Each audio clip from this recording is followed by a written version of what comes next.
for the average person I sit down with, they have no idea what they picked. They don't know who they picked as the people. They don't know the decisions they picked. They kind of, sat down with an attorney at some point. They gave them their balance sheet. Attorney asked them a few questions. They signed their estate plan and never thought about it again.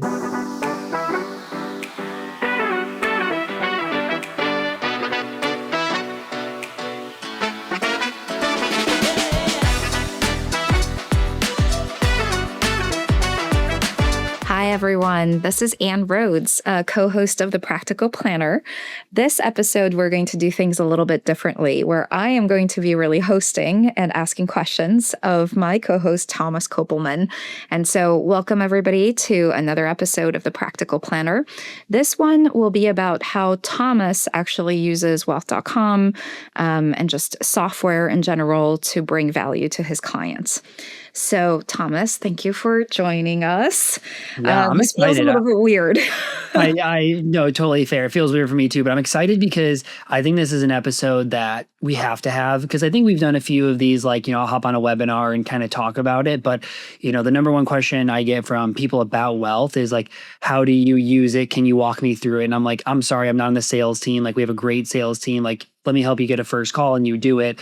But I think this will be a helpful episode to share with people of how do you implement it in process? Because this is still new, right? The whole world of using it, and there's still people, lawyers who don't love this idea. And how do you do this without necessarily practicing law? But how do you also implement it into your process is, I think, really important, where these don't work if an advisor doesn't have a process on getting it started, getting it finished, getting it implemented. And so I'm excited to kind of do this episode. All right. Well, thank you, Thomas. I almost feel like you could just do this entirely yourself, but I will set up the questions and we'll see how it goes. So first and foremost, Thomas, just what is your process? A client comes in, they're new, or they're a prospective client, very little, but you want to speak about estate planning to them. So what do you do with wealth.com? Yeah. So I think, whether they have a plan or they don't changes it entirely, because for people who don't have an estate plan, it's generally not our phase one of financial planning. Even though it's super important, it's not an area that I think people, unless they come in and was I need my estate planning done, it's kind of they want to get, tax planning and their investment set up and cash flow and, business entity elections and all of that done. So it ends up being for us, phase 3 or phase 4, but it's on the docket. They know it's something we're going to cover in year 1. If they have an existing estate plan, honestly, I think this is one of the best uses of wealth that, applies to everybody. Because there's the people who say, well, hey, I get that it's a cool software, but I'm not going to use it for, creating new documents. But almost every advisor can use it for reviewing existing documents. So, client comes in, they have a 100-page estate plan. It's really takes forever to go read through it, organize it. And half the time it's, you find one from 1990 and it's in language that maybe you don't even understand. So our process in our firm is before I ever meet with a single client, after they become a client, we have them upload everything into financial planning software. So they're linking bank accounts, credit cards, investment accounts, loans. They're uploading tax returns and pay stubs and business financials and equity comp guides, their estate plan, every insurance doc. I won't meet with them until we have all of it. It's a rule. So if they sign on and say, hey, you're starting in June, and by June they don't have documents, I won't meet with you. I'm not going to meet with you until you get everything to us so we can review and come prepared. A lot of advisors don't do that. They say, hey, I really struggle getting clients to get us info. And I think if you put your foot down and say, you're paying me, I'm not meeting with you until you've done this, people buy in really quickly because they understand that's the process everybody goes through, and then people hire you for this reason. And so as soon as that's done, my operations team, I have a planner who's going to organize and go through things, but my ops team is getting it into wealth. So we're grabbing the estate plan, any other docs we need, putting it into Ester and having Ester summarize it so we can have a really good conversation. Because for the average person I sit down with, they have no idea what they picked. They don't know who they picked as the people. They don't know the decisions they picked. They kind of, sat down with an attorney at some point. They gave them their balance sheet. Attorney asked them a few questions. They signed their estate plan and never thought about it again. And most likely they were happy they picked guardians, right? That's kind of the reality we see. So I think step 1 for me is using Ester to read and organize the documents so we can go through all the key decisions that were made, all the key people inside of it, and make sure all of those things actually match what they want to do. And then, of course, hey, we see the trust, but you have a taxable account not in the name of the trust, or bank accounts, or I'm looking at your beneficiary designations and they don't follow that. And so just kind of getting organized in a way of, I don't read it and type this out myself. Esther just puts this all into a really easy to read document that now I can have a good conversation with my client because they've never seen things organized like that. Yeah. So now, now that you've organized everything, you get to have that first, maybe even the second conversation with the client about the gaps that you see in the estate plan. How do you, number one, kind of stay compliant from like an unauthorized practice of law perspective, and, potentially even keep involving the estate planner in this conversation? And then number two, at what point do you make an assessment like actually this person could just keep using wealth.com to either renew their estate plan or just put in place a brand new one? Yeah.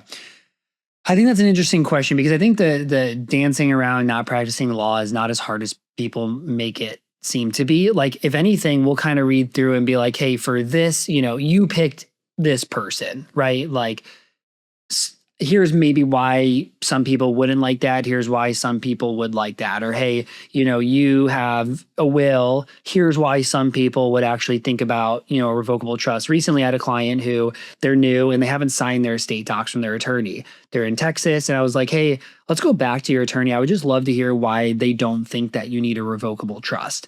And what the attorney ended up saying was, well, hey, probate is really quick in Texas. It's about a couple months, and most people just don't ever implement a trust. So, that's why we didn't necessarily recommend it. If you want to do it, we can add it. So then I can have a conversation with my client and say, that's true. Probate is better here. It's not California. It's not New York. Here would be the advantages of you having a trust, but it is a little bit more to set up, but you don't own a house yet. So it's not like we have to move deeds of things. We could just change, accounts. What do you think? Is the reasons why having a trust worthwhile to you or not? If so, then we can go back to the attorney and say, hey, we've talked about it. For them, they feel like, the benefits, they want it to be a little smoother. They want the privacy, they want incapacitation planning. Let's go with it, if you guys feel comfortable with it. So I think it kind of can create the conversation, or you can look and just say, hey, like, you have some people in here that are no longer make sense, right? That's an easy way to go back to your attorney and update it. If it was something like a financial power of attorney or a healthcare directive, like, then we could potentially just use wealth in those conversations. But in all honesty, I found most people who've used an attorney before are going to lean that same route. And I think that's okay. I think, when people evaluate a software like Wealth, it's not, is 100% of my clients going to use it? To me, it's what's the value add for my clients? And so one is reviewing all the estate plans. Super easy. That's a huge value add that's worth paying for in my mind. But if a third or 50% of my clients also make sense for getting their estate plans done, and most of them wouldn't have done it, that's huge. I don't need to try to fit everybody into the box to doing it because I don't think it's right for everybody. Yeah. Here's what I'm hearing from your answer, which, and here I'm going to put on my chief legal officer hat for wealth.com and say, so first and foremost, I think that's totally right. You do not have to replace the attorney with wealth.com. That is not the mission of the company. And it's actually just to be able to enable you to engage more actively and proactively with the client, because you have more regular touch points with that client than an estate planner. And so if that client has an existing relationship with an estate planner, they liked the experience, the estate planner is still practicing, like, why not go back to the estate planner with, those ideas? On the ideas front, there is a fine line, I think, and it's a gray area. We acknowledge this. We live in the gray area of like, when does something that you bring up cross into the unauthorized practice of law? And here I would just say, know your strengths, know what you can talk about. And I am sure that in whatever that range might be of what you know of estate planning, you're going to find things that are not about the practice of law and that you can highlight to the client as a gap in their estate plan. You do not need to cover the whole distance of like every single little thing that might be wrong for that client in the estate plan. Let somebody else do that, be it, the software or the estate planner. You just need to be able to approach that conversation to highlight that there is a gap. Not all the gaps, just one or two that are significant. So something like, hey, do you still even get along with your brother that you've named as an executor?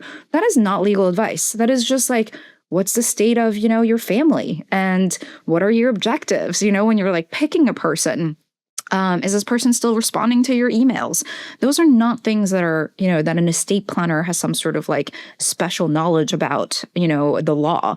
It really is just about you understanding where that person is in their life currently. And that is not legal advice to be like, maybe if you don't get along with this person anymore, like let's remove them. And I think, the trust versus the will thing, Thomas, plenty from, both using the software, but also being on this podcast and just being really knowledgeable about this space. But if that's not your shtick, like you don't want to make the decision between a will or a trust or help your client make that decision, that's okay. Just work within the confines, I think, of what you know. And estate planning is, at the end of the day, a very human exercise, a human endeavor. And you can find all manners of conversations that can be very fruitful with the client with their existing estate plan or a new one. Yeah, I mean, I think at the end of the day, our job as advisors is really to be teachers, right? Like it's to help educate people on things to think about. It's not to push them necessarily in one route or the other route. Sometimes you have to do that, but it really is educating them. And so I'm even thinking about, I have a bunch of clients now who are planning for SpaceX IPO, for example. And so estate tax planning is something we're thinking about. So, hey, client, you have a ton of money. You're going to hold on to a lot of SpaceX. Should we be thinking about irrevocable trust, right? Maybe we don't need to know the exact type of irrevocable trust, but here might be the benefit of putting this into an irrevocable trust if you're going to hold a lot. Here might be the advantage of something like a GRAT. I think our job is to help say, here's the tools that could exist. Here's the benefit. Here's why somebody might use this. Here's why somebody might not use it. Let's get you connected to a good estate attorney and let's evaluate these options together. One thing I do is in Wealth, actually, there is a part when you do like the visualizer of all of the estate tools that exist. And it does have kind of a summary of how they work. So one of my clients was going through this and, we were talking all these tools. I was like, let me send you this PDF that goes through these different options and how they work. And, then we can go from there and starting to think about why you might like some and why you might not. Yeah. So Thomas, at this point, let's say that you do have a client who's interested in doing their estate plan through wealth.com. But how do you make the assessment of like who's appropriate for this tool versus not? Does it have to do with net worth? I'm curious. Sort of walk me through your thinking there.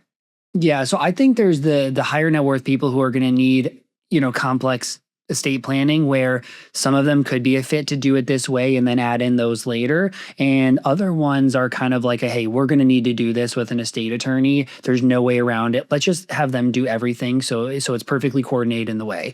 Then there's the people who are not really going to have an estate tax issue where I actually, some people will say 5 million net worth. Some people might say 10 million net worth. I don't really think it's that at all. I think it's more of who is the person. And so I know who of my clients get stuff done, right? Like if they have homework, they get it done. And there's other people that's like, they're never going to get anything done. If you're the person that's not going to be like, I'm going to sign into Wealth, I'm going to read, I'm going to fill out the people, I'm going to, go do things after, then that's probably somebody who needs a little bit more handholding. And then there's the people who are, hey, I get stuff done and they're going to go in, they'll get it done, they'll get it finished pretty quickly. You'll give them the following follow-up tasks from there, they'll get that done. They're great fits.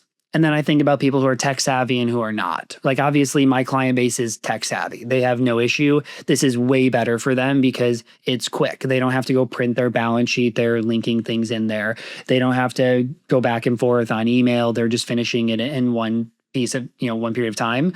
Non-tech savvy people are just going to struggle with tech. They're probably not the right person. I would not hand my client's parent who's 94 years old to go get their estate plan done by themselves on wealth.com. Most likely, I think it would feel a little daunting to them. So I think it's net worth. I think it's the ability to get things done on their own. And then I also think it's that last part, are you tech savvy? Do you like tech? Because some people just don't trust tech. So if you don't trust tech, that's probably not going to be the right way for that person.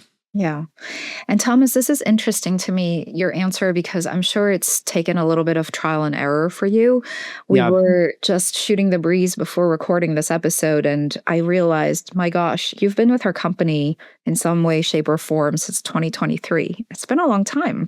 And you've seen different iterations, different products that we've released. And I'm just wondering, what were some of the, things that you had to implement, some of the lessons that you learned trying to deploy tech? And I'm sure that a lot of this might be translatable to other, software solutions in your tech stack, but kind of walk me through, like, how do you experiment and then find the right fit?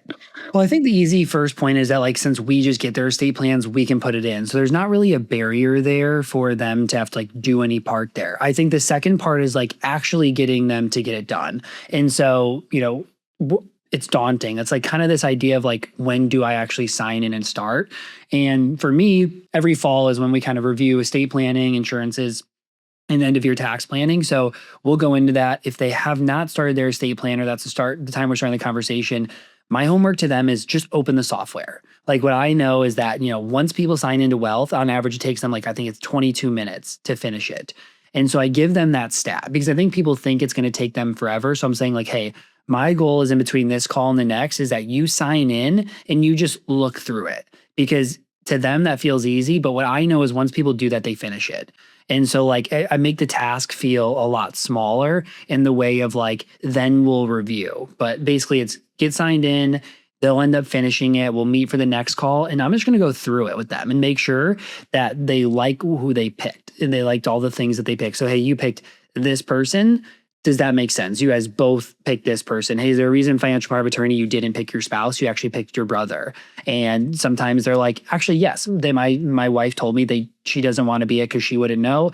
She would like it to be the brother, right? We view healthcare directives, we view the decisions that they made, and then say from there, okay, great, that's done. You feel good about it, or here's the changes you decided that you wanted to make. Now I use the mobile notary service for like everybody, because the next pain point we find is that people finish it, but they don't go to the UPS store or their bank and they don't find two witnesses, which is super normal. Like, it's not, if you don't live in a town with your parents, it's not super easy to find two random people to go with you at some point when those are open to get it signed. So that's the next one. I use mobile notary. If not, hey, you're going to go do it. And then my next point from there is, okay, great. Now we need to move the deed of your house into the trust. Here's exactly, you sign into Wealth, you click the top right of your name, you hit consultant attorney, you hit transfer real estate. That's the process there. And then in our next call, I'm going to open up a new taxable account in the name of your trust. We're going to transfer those assets in. We're going to change the beneficiary designations for you. And then here's those things that you need to get done. So it ends up being probably over 3 or 4 meetings that everything gets implemented. And then I give them a period of like, hey, you're just going to change bank accounts this time. And then here, you're just going to change this. And then you're going to update beneficiary designations of just retirement accounts. And that way it makes it pretty digestible. But what I've learned is you can't give them too much at one time. You can't make them think they're going to finish their whole estate plan in one sitting, because that feels daunting. You're going to help review it with them after, just to make sure they feel good about it, because sometimes people just go through things and they don't actually like think that hard about it. So then you give them that time before they, go with a notary and sign and feel kind of scary, to make sure it's actually what they wanted. Yeah, I love that. It's like putting this big process, which honestly with an estate planner probably takes 6 months, 2 months just to get the draft out and to the clients, et cetera. But, and breaking it up into like smaller chunks, but also each of those chunks feels very doable in the moment. Mm-hmm. So I love that idea. And then the other thing is just, reflecting back to them, like the choices that they're making, so that everybody's on the same page. We've had a lot of episodes on the Practical Planner about conversation and just how education, laying out the cards, making sure people are aware of what they're doing is just like, it's so basic. It sounds so basic, but it's so important to this.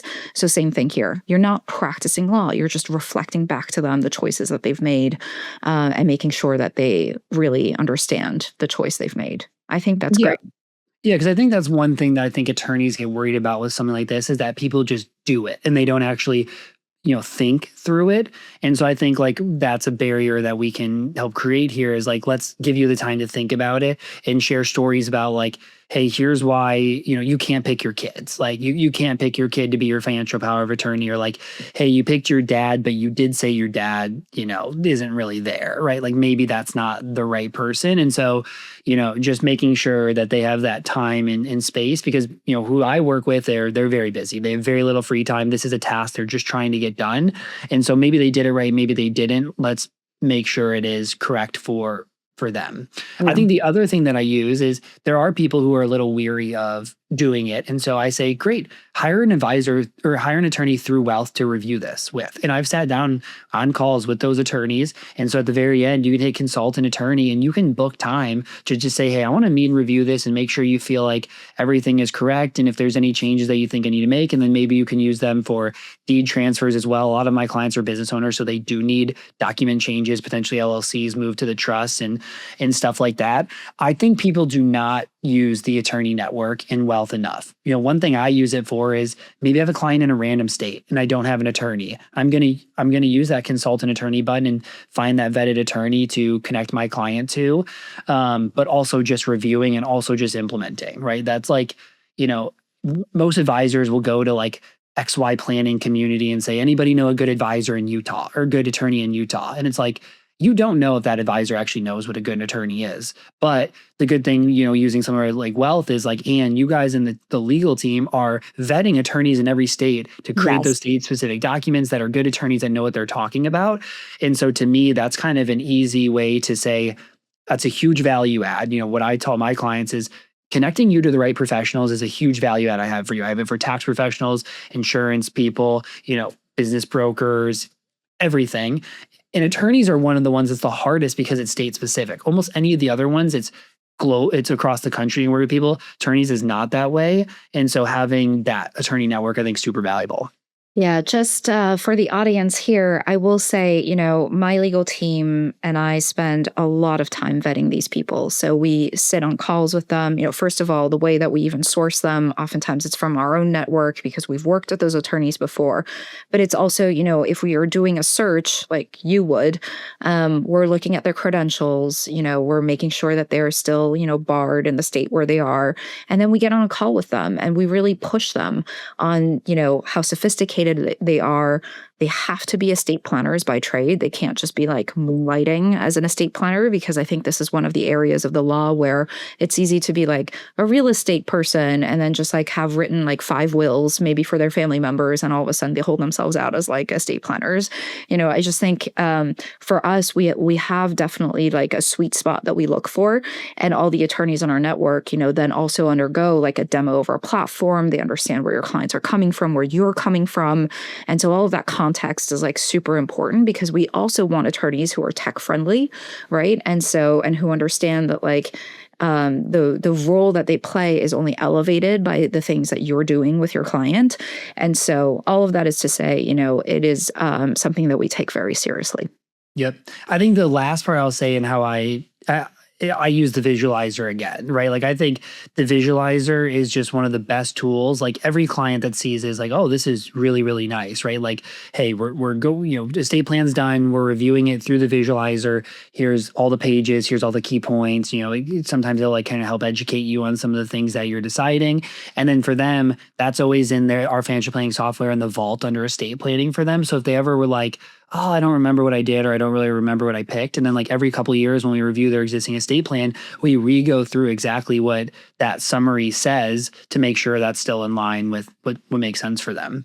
The other thing I use it for is for kids of our clients. Like most of my clients don't have kids that are adults, but for my clients that do have kids that are adults, I will let them, use it for them for financial power of attorney or healthcare directives in a basic will. Or I have clients who have, parents or siblings who are not very well off, but they need an estate plan. And, to me, I don't charge for it. I think it's part of what my clients pay me for. They don't subsidize any of my other tech costs. I don't know why I would make them subsidize it. I get why advisors charge for it. It's just not, I don't like that barrier. I think a big reason I have it is to get rid of the barrier and what holds people back from the estate planning. So I'm willing to share it with any of the people most important to my clients who do need something that they wouldn't get done. Well, Thomas, thank you so much for being willing to do this episode. On my end, I think I'm out of questions, but I'm sure that our this particular episode will end up raising a lot of comments, questions from our audience. So I encourage all of you guys to write in. If you're enjoying the Practical Planner, please rate and subscribe. And we're always happy to talk about the things that are most important to you and top of mind as you think about estate planning. So thank you so much.